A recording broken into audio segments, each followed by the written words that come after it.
The overall goal of this procedure is to detect messenger RNAs in individual neurons.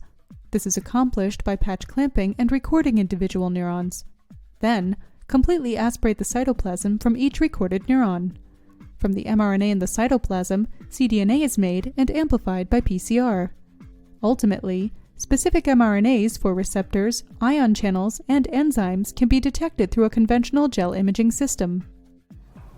My name is Shengyuan. I work at the University of Tennessee Health Science Center.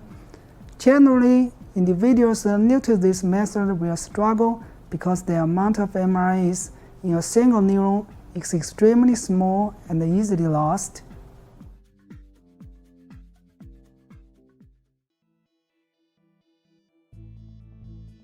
Begin this protocol by using a vibratome to cut 300 micrometer thick coronal brain slices containing the mid-rostral part of the substantia nigra.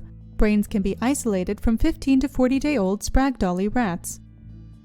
The slice cutting procedure is performed ice-cold in a high sucrose cutting solution, oxygenated with 95% oxygen and 5% carbon dioxide, and at a pH of 7.4. Incubate the slices in artificial cerebrospinal fluid and bubbled with a 5% carbon dioxide, 95% oxygen gas. Maintain the temperature at 34 degrees Celsius and leave the slices there for 45 minutes. Then, keep the brain slices at room temperature until recording.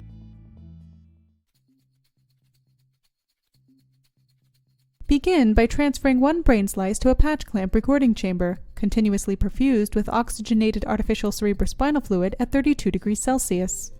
Fill the patch pipettes with autoclaved intracellular solution prepared with DNase and RNase-free water.